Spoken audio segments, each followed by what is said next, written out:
Dulu eranya tahun 80-an ketika nggak ada internet, bisa ngebayangin nggak dulu bisnisnya itu gimana pontang-pantingnya. Tapi kalau sekarang ya kita tinggal bidik sosmed sebenarnya. Semudah itu teman-teman.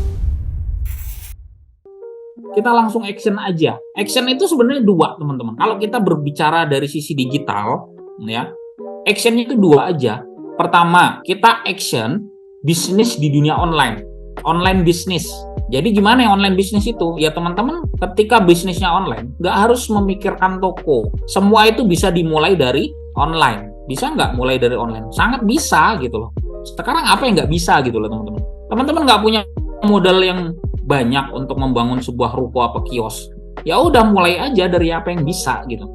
Pakai Instagram, pakai marketplace dan lain sebagainya. Mulailah dari itu gitu. Sekarang jadi reseller, jadi agen itu banyak banget gitu loh. Yang tanpa modal jadi dropship.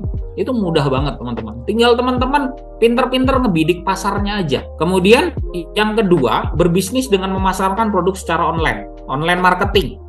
Nah, ini jika teman-teman sudah punya bangunan toko, udah punya fisik, ya nggak masalah. Kita penetrasinya lewat online, online bisnis dan online marketing. Semuanya digital semua teman-teman, gitu loh. Terserah bisnisnya apa aja, bisnisnya apapun, yang sudah punya toko, yang sudah punya kantor, semua penetrasinya digital semua. Kenapa? Ya, biar terjangkau, biar pemasarannya bisa go global ya.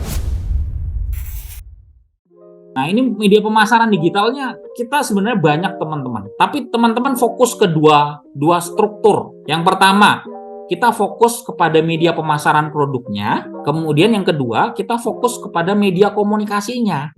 Media pemasaran produknya kita menggunakan apa? Artinya bahasanya gini.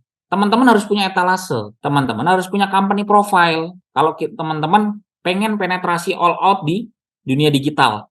Ya, contohnya apa? Misalkan teman-teman memanfaatkan website, teman-teman memanfaatkan Instagram, teman-teman memanfaatkan marketplace, teman-teman punya Linktree. Boleh nggak? Boleh, sangat boleh. Artinya apapun yang bisa diakses orang, agar orang bisa melihat apa jasa kita. Gitu loh. Teman-teman punya proposal didigitalkan. Boleh nggak? Boleh, nggak masalah. Artinya apapun yang bisa mendisplay jasa layanan kita, silahkan. Itu namanya media pemasaran produk. Entah produk, entah jasa, silakan. Medianya apa yang bisa diakses banyak orang. Kemudian, fokus kedua, produk kalau hanya dipasarkan, hanya dipajang, ya nggak akan jalan, teman-teman. Produk itu harus dikomunikasikan. Melalui apa, teman-teman? Teman-teman, kita banyak sekali menggunakan WhatsApp, banyak menggunakan Telegram. WhatsApp dan Telegram ini adalah media komunikasinya. Fokus kepada dua struktur ini.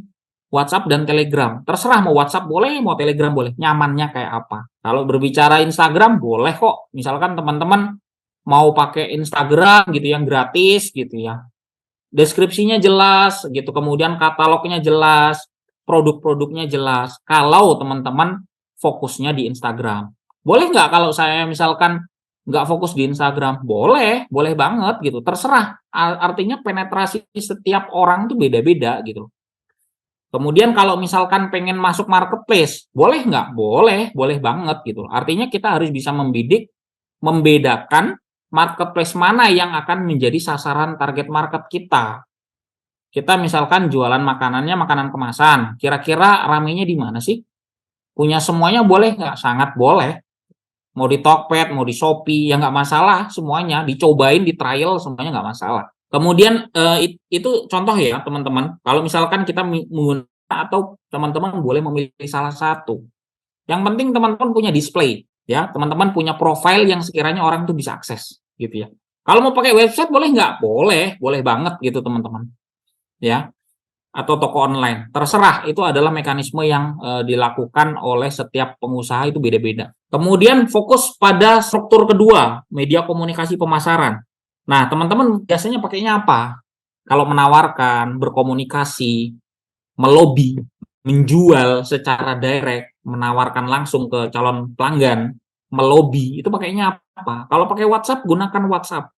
Karena sebenarnya gini, pada dasarnya WhatsApp itu punya 3 poin. Ya. Yang pertama, dia tujuannya adalah membuka network dan pasar berjualan. Bagaimana sih maksudnya? Membuka network dan pasar berjualan itu artinya gini, teman-teman semakin banyak nge-save nomor kontak orang, itu artinya networking teman-teman itu semakin banyak. Semakin banyak teman-teman join di grup, itu peluang untuk bernetworking semakin besar. Teman-teman semakin punya pasar berjualan, gitu loh. Sederhananya teman-teman ketika update status, itu akan banyak orang yang lihat statusnya teman-teman. Nah, itu adalah fungsi networking dan membuka pasar. WhatsApp jelas untuk melakukan promosi. Ketika kita punya grup, kita boleh untuk promosi. Kita bisa menawarkan direct japri ke teman kita. Jasa layanan apa, jasa layanan apa. Itu kita bisa direct ke orang yang bersangkutan. Kemudian komunikasi dengan pelanggan. Nah, ini jelas ya teman-teman ya. Tujuan WhatsApp itu salah satunya adalah untuk komunikasi. Bagaimana caranya kita follow up, bagaimana caranya kita nego, bagaimana caranya kita menawarkan gitu ya. Itu ketika kita penetrasi keluar. Ketika kita misalkan menerima pertanyaan-pertanyaan komplain, ya jelas itu harus kita eksekusi dengan baik. Kurang lebih itu ya teman-teman ya. Jadi harapan saya adalah teman-teman melihat sebuah pasar, jangan sampai kita hanya berdiam diri, hanya menyaksikan sebagai penonton.